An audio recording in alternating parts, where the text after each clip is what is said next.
Hello friends, आज की ताज़ा खबरों में आप सभी का स्वागत है। झारखंड की तमाम छोटी बड़ी खबर इस वीडियो में देखने को मिलेगी। सबसे पहले बड़ी खबर, भारत में कोरोना वैक्सीन का तीसरा चरण शुरू।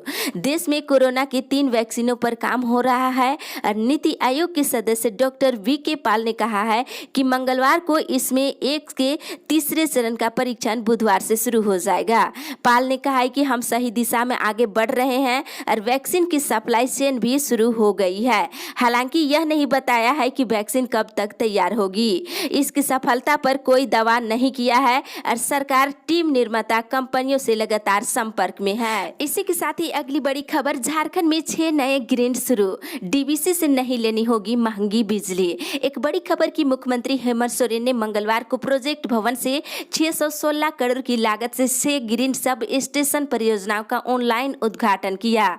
उन्होंने कहा है कि गढ़वा, गिरिडीह, जसीडीह, जमुआ, सरिया ग्रीन सब स्टेशन के साथ दुमका, गोड्डा संरक्षण लाइट से इन क्षेत्रों में गुणवत्तापूर्ण और निर्बाध बिजली आपूर्ति का सपना पूरा हुआ है। कोरोना काल में परियोजनाओं को पूरा करना ऐतिहासिक उपलब्धि है। उन्होंने कहा है कि इन परियोजनाओं के शुरू होने से बिजली आपूर्ति के क्षेत्र में बड़े पैमाने पर बदलाव होगा और दूसरों पर बिजली के लिए निर्भरता कम होगी और हम ग्रामीण इलाकों से लेकर उद्योग धंधों को बिजली आपूर्ति करने में सक्षम होंगे। हर गांव के हर घर को रोशन करने के लिए सरकार प्रतिबद्ध है। इसी के साथ ही अगली बड़ी खबर, झारखंड में लगातार बढ़ रही कोरोना मंत्रियों को भी ले रही चपेट में।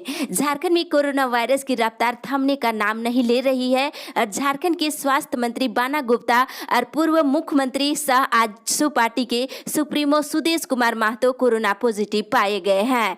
दोनों ने खुद ये जानकारी दिए हैं और अपने संपर्क में आए सभी लोगों को सलाह दिए हैं कि वे एक होम क्वारंटीन में रहे और अपनी जांच करा ले। इसी के साथ ही अगली बड़ी खबर, मौसम विभाग से झारखंड में 22 अगस्त तक होगी बारिश। बंगाल की खाड़ी में बने साइक्लोनिक सर्कुलेशन ने अब निम्न दबाव का क्षेत्र के रूप में ले लिया है। इसके अगले 24 घंटों में और व्यापक होने का अनुमान है। झारखंड में इसका प्रभाव आज से पड़ेगा और राज्य के कई हिस्सों में भारी बारिश होने की संभावना है और 20 और 21 अगस्त को कुछ भागों में अच्छी बारिश होने का अनुमान है और अगले 24 घंटे अति दाब बनने के बाद यह पश्चिम दिशा की ओर बढ़ेगा। इससे राज्य के दक्षिण हिस्से और बंगाल के सीमावर्ती इलाकों में अच्छी बारिश होगी। इसका असर 22 अगस्त तक रहेगा। इसी के साथ ही अगली बड़ी खबर, झारखंड कोरोना अपडेट्स मिले 1266 नए मरीज, 9 और की मौत। एक बड़ी खबर की, झारखंड में लगातार कोरोना मरीजों की संख्या बढ़ रही है और आज 1266 नए मरीज मिलने के साथ ही 9 लोगों की मौत हो गई है। आज मिले मरीजों में से रांची से 426, बोकारो से 62, चतरा से 5, देवघर से 32, धनबाद से 33, दुमका से 3, पूर्वी सिंहभूम से 360, गढ़वा से 9, गिरिडीह से 18, गोड्डा से 10, गुमला से 40, हजारीबाग से 42, जामताड़ा से 2, खुट्टी से 25, कोडरमा से 16, लातेहार से 27, लोहरदगा से 4, पाकुड़ से 15, रामगढ़ से 12 और साहिबगंज से 33, सरायकेला से 22, सिमडेगा से 14, पश्चिमी सिंहभूम से 55 नए मरीज मिले हैं। इसके साथ ही राज्य में कुल मरीजों की संख्या बढ़ करके 25,333 हो गई है। वहीं कोरोना से मरने वालों की संख्या 265 हो गई है और साथ ही कोरोना से स्वस्थ होने वालों की संख्या 15,369 हो गई है। इसी के साथ ही अगली बड़ी खबर, पूरे भारत की कोरोना अपडेट्स। बता दें, बीते 24 घंटे के दौरान मिले 62,490 नए मरीज, 1,093 की हो गई मौत। एक बड़ी खबर की, भारत में लगातार कोरोना मरीजों की संख्या बढ़ रही है और बीते 24 घंटे के दौरान 62,490 मरीज मिले हैं और वहीं 1,093 लोगों की मौत भी हो गई है। बता दें, अब तक राज्य में कुल मरीजों की संख्या बढ़कर 27,64,092 हो गई है। इसी के साथ ही स्वस्थ होने वाले मरीजों की संख्या बढ़कर 20,53,143 हो गई है। साथ ही देश भर में कोरोना से मरने वालों की संख्या 53,018 की मौत हो गई है। इसी के साथ ही अगली बड़ी खबर, कोरोना वैक्सीन के भरोसे ना बैठे, अपना इंतजाम देखे WHO। एक बड़ी खबर की, कोरोना वायरस का प्रकोप लगातार बढ़ता जा रहा है और अब दुनिया भर में कोरोना से करीब 2 करोड़ से अधिक लोग संक्रमित हो चुके हैं। वहीं 7 लाख से अधिक लोगों की मौत हो चुकी है। इधर भारत ने दैनिक आंकड़ों में अमेरिका को पीछे छोड़ते हुए आगे बढ़ गया है। कोरोना का खतरा लगातार बढ़ता जा रहा है और अब जो है लोगों की नजर वैक्सीन पर टिकी हुई है। इस बीच WHO ने बयान जारी कर कहा है, कोरोना के खिलाफ जंग में और मुसीबतें बढ़ने वाली है। WHO ने कहा है कि देश में कोरोना वायरस वैक्सीन का इंतजार नहीं करना चाहिए, वैक्सीन पर ज्यादा निर्भर ना रहे क्योंकि शुरुआत में ज्यादा डिमांड डिमांड के चलते उनकी पर्याप्त सप्लाई नहीं हो पाएगी। इसी के साथ ही अगली बड़ी खबर, कोरोना के बढ़ते खतरे और लॉकडाउन के बावजूद फीस वसूलने के लिए खोला गया स्कूल। खूंटी जिले से एक बड़ी खबर की कोरोना संक्रमण और लॉकडाउन के बीच खूंटी जिला में एक स्कूल खुला और स्कूल खुलने से काफी संख्या में छात्र पहुंचे, साथ में छात्रों के अभिभावक भी थे। स्कूल के द्वारा विद्यार्थियों की कॉपी जमा कराने और फीस जमा करने को लेकर व्हाट्सएप के जरिए नोटिस जारी किया गया था। इसके एवज में काफी संख्या में छोटे छोटे विद्यार्थी के साथ अभिभावक स्कूल पहुंच गए और लॉकडाउन के दौरान स्कूल खोलने की जानकारी मिलने पर जिला प्रशासन ने कार्रवाई करते हुए स्कूल को सील कर दिया है। इसी के साथ ही अगली बड़ी खबर, वेतनमान के लिए पारा शिक्षकों को मिलेगा 3 मौका। एक बड़ी खबर की राज्य के 65,000 पारा शिक्षकों की अस्थायीकरण और वेतनमान के लिए सेवा शर्त नियमावली का प्रस्ताव तैयार कर लिया गया है और प्रस्ताव के अनुरूप पारा शिक्षकों को वेतनमान पाने के लिए परीक्षा पास करनी होगी और परीक्षा पास करने के लिए अधिकतम 3 मौका दिया जाएगा। हालांकि 3 बार में भी परीक्षा पास नहीं करने वाले पारा शिक्षकों की सेवा समाप्त नहीं की जाएगी, वे सेवा में बने रहेंगे, लेकिन इसका लाभ उन्हें नहीं मिलेगा। परीक्षा का स्वरूप क्या होगा, इस पर अंतिम निर्णय विधि विभाग के राय के बाद ली जाएगी। इसी के साथ ही अगली बड़ी खबर, कोरोना की कहर, जुलाई महीने में गई 50 लाख से अधिक लोगों की नौकरी। एक बड़ी खबर की कोरोना महामारी का असर लोगों के रोजगार पर किस तरह से पड़ रहा है, इसकी जानकारी centre for monitoring India economy की रिपोर्ट से मिलती है। CMII की रिपोर्ट के अनुसार जुलाई महीने में 50 लाख से अधिक लोगों की नौकरी चली गई है। वहीं अब तक कोरोना काल में 18.9 मिलियन लोगों की नौकरी जा चुकी है और CMII ने अपनी पहली रिपोर्ट में बताया था कि 17.7 मिलियन लोगों की नौकरी अप्रैल 2020 में चली गई थी। वहीं मई में आंकड़ा 0.1 मिलियन हो गया था और जून महीने में 3.9 मिलियन लोगों की नौकरी वापस मिली थी। आंकड़े यह दर्शाते हैं कि लॉकडाउन के दौरान वेतनभोगी लोगों की नौकरी पर काफी असर पड़ा है और वे लोग बेरोजगार हो गए हैं। असंगठित क्षेत्रों में स्थिति और भी गंभीर है। इसी के साथ ही अगली बड़ी खबर, 10 के बजाय 50 रुपये में मिलेगा प्लेटफॉर्म टिकट, रेलवे ने कीमत बढ़ाने का दिया तर्क। एक बड़ी खबर की भारतीय रेलवे ने प्लेटफॉर्म टिकट की कीमत में इजाफा करने का ऐलान किया है। अब लोगों को रेलवे स्टेशन के प्लेटफॉर्म पर 2 घंटे का समय बिताने के लिए 10 रुपये के बजाय 50 रुपये खर्च करने होंगे। रेलवे के प्रवक्ता ने तर्क देते हुए कहा है कि कोरोना महामारी के मद्देनजर प्लेटफॉर्म टिकट की कीमत में बढ़ोतरी करने का फैसला किया गया है। इसी के साथ ही अगली बड़ी खबर, 13 देशों के लिए जल्द शुरू हो सकती है अंतर्राष्ट्रीय उड़ानें। एक बड़ी खबर की कोरोना संकट के बीच भारत से 13 देशों के लिए जल्द अंतर्राष्ट्रीय उड़ान शुरू हो सकती है। इसको लेकर केंद्र सरकार के बीच बातचीत हो रही है और नागरिक उड्डयन मंत्री ने कहा है कि भारत अंतर्राष्ट्रीय उड़ानों के लिए द्विपक्षीय अस्थायी व्यवस्था स्थापित करने के लिए ऑस्ट्रेलिया, जापान और सिंगापुर सहित 13 देशों के साथ बातचीत कर रही है। इस तरह की व्यवस्था के तहत दोनों देशों की विमान कंपनियां कुछ प्रतिबंधों के साथ अंतर्राष्ट्रीय उड़ानें संचालित कर सकती है। पड़ोसी देश में श्रीलंका, बांग्लादेश, अफगानिस्तान, नेपाल, भूटान के साथ ही ऐसी व्यवस्था के लिए प्रस्ताव किए गए हैं और भारत ने जुलाई से ही अमेरिका, ब्रिटेन, फ्रांस, जर्मनी और US और कतार और मालदीव के साथ साथ कई तरह के समझौते भी किए हैं। इसी के साथ ही अगली बड़ी खबर, मनरेगा कर्मियों की हड़ताल जारी। राज्य भर में मनरेगा कर्मियों की हड़ताल 23वें दिन जारी रहा।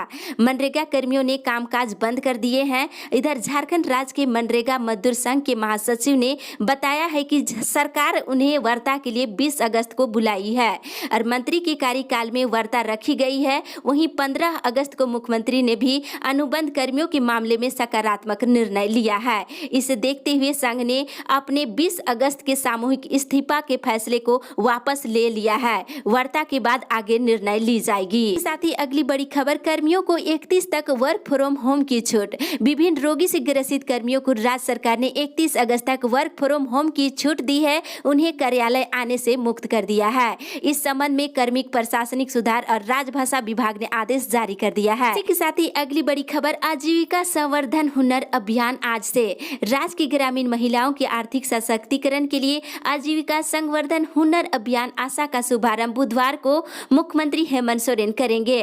प्रोजेक्ट भवन सभागार में कार्यक्रम का आयोजन किया जाएगा। इसी के साथ ही अगली बड़ी खबर, इंटरनल में अनुपस्थित और फेल छात्र नहीं भर पाएंगे परीक्षा फॉर्म। सेमेस्टर 6 में परीक्षा फॉर्म भरने की तिथि घोषित। बता दें कि आपको विनोद बिहारी महतो कोयलांचल विश्वविद्यालय स्नातक फाइनल सेमेस्टर की परीक्षा लेने की तैयारी कर चुका है और परीक्षा फॉर्म भरने के लिए तिथि भी विश्वविद्यालय घोषणा कर दिए हैं और विलंब शुल्क के साथ परीक्षा फॉर्म भरने की अंतिम तिथि 9 सितंबर 2020 निर्धारित की गई है।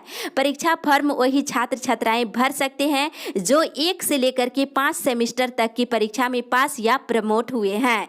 इसके साथ ही सेमेस्टर 6 के इंटरनल परीक्षा में अनुपस्थित नहीं हो और जो फेल या अनुपस्थित है उनके परीक्षा फॉर्म भरने पर विश्वविद्यालय की ओर से रोक लगा दी गई है। साथ ही पीके रॉय में घर में बैठकर इंटरनल परीक्षा दे सकेंगे छात्र। पीके रॉय मेमोरियल कॉलेज ने इंटरनल परीक्षा को लेकर अधिसूचना जारी कर दिया है। साथ ही इधर नामांकन के लिए 9,450 आवेदन आए, 24 को पहली सूची हो गया जारी। श्याम प्रसाद मुखर्जी विश्वविद्यालय के स्नातक कोर्स में चांसलर पोर्टल के माध्यम से नामांकन की प्रक्रिया चल रही है और अब तक अलग अलग संकाय के लिए 9,450 विद्यार्थियों ने ऑनलाइन आवेदन जमा किए हैं। 20 अगस्त तक ऑनलाइन आवेदन जमा करने की अंतिम तिथि है। इसी के साथ ही अगली बड़ी खबर, बस ट्रेन ठप है, किराए का वाहन महंगा, इसलिए खूब हो रही हवाई यात्रा। राहत का सफर, रांची से मुंबई, दिल्ली, हैदराबाद, बेंगलुरु के लिए अधिक फ्लाइटें। कोरोना महामारी के इस दौर में लोगों में हवाई यात्रा का क्रेज बढ़ गया है। इसका प्रमुख कारण अन्य परिवहन सेवाओं का अभाव और महंगा होना है। ऐसे में लोगों के लिए हवाई जहाज का सफर राहत दे रहा है। रांची से महानगरों के लिए उड़ान भर रही फ्लाइट फुल होकर जा रही है। यही नहीं, इसमें मध्यम और मजदूर वर्ग के लोग भी सफर कर रहे हैं। देखा जाए तो प्रतिदिन 3500 से अधिक लोग यात्रा कर रहे हैं। इसी के साथ ही अगली बड़ी खबर, सैलून नहीं खुलने से आर्थिक संकट में है नाई। परिवार का भरण पोषण करना हो गया है मुश्किल, शर्तों के साथ सरकार दे दुकान खोलने की इजाजत। बड़ी खबर, संक्रमण के बढ़ते प्रकोप को देखते हुए सैलून को लगभग 6 महीने से खोलने की इजाजत नहीं मिल रही है। इससे नाई समाज की आर्थिक स्थिति काफी दयनीय हो गई है। नाई समाज के अध्यक्ष ने कहा है कि परिवार का पालन पोषण करने में भारी परेशानी हो रही है और दुकान खुली रहने से हर दिन 500 से 700 रुपया कमाई होती थी, लेकिन अब रोजी रोटी के लिए चोरी छुपे 100 से 200 रुपये कमाना भी मुश्किल हो गया है। तुलसी ठाकुर का कहना है कि सैलून को भी सैनिटाइज कर खोला जा सकता है, लेकिन सरकार सुनने को तैयार नहीं है। इसी के साथ ही अगली बड़ी खबर, गुमराह कर रही हेमंत सरकार। भाजपा प्रदेश महामंत्री और सांसद समीर उरांव ने मुख्यमंत्री हेमंत सोरेन पर आरोप लगाते हुए कहा है कि हेमंत सरकार स्थानीय नीति को लेकर के राज्य की जनता को गुमराह कर रही है। यह जनता के बीच में झूठे वादों और बड़ी बड़ी घोषणाओं से बनी सरकार है। 8 महीनों में यह सरकार एक कदम भी नहीं चल सकी और विकास के कार्यक्रम ठप है। लोक कल्याणकारी योजनाएं बंद की जा रही है और मजदूर पलायन को मजबूर है। श्री उरांव ने मंगलवार को पत्रकारों के साथ ऑनलाइन बातचीत कर रहे थे। इसी के साथ ही अगली बड़ी खबर, समय पर हो काम। कृषि मंत्री बादल ने मंगलवार को सभी निदेशकों से उनके विभाग में चल रही योजनाओं को लेकर जानकारी प्राप्त किए हैं। उन्होंने कहा है कि विभाग को आगे ले जाने के लिए हर संभव प्रयास होना चाहिए और समय की प्रतिबद्धता के साथ विभाग की योजनाओं का क्रियान्वयन किया जाए। विभाग में रिक्त पदों को अविलंब भरने के लिए जेपीएससी और एसएससी को अधिसूचना भेजने का निर्देश दिए हैं। वैसे पद जिन पर काफी लंबे समय से किसी पद का पदस्थापन नहीं किया जा सका है, उसको चिन्हित करने का निर्देश दिए हैं। मंत्री ने कहा है कि सभी निदेशालय के अंतर्गत अधीनस्थ पदाधिकारी और कर्मचारियों की लंबित वेतन और पेंशन सेवानिवृत्ति लाभ की समीक्षा कर त्वरित निष्पादन करने का निर्देश दिए हैं। इसी के साथ ही अगली बड़ी खबर, कोविड सेंटर से शिक्षकों की प्रतिनियुक्ति खत्म हो।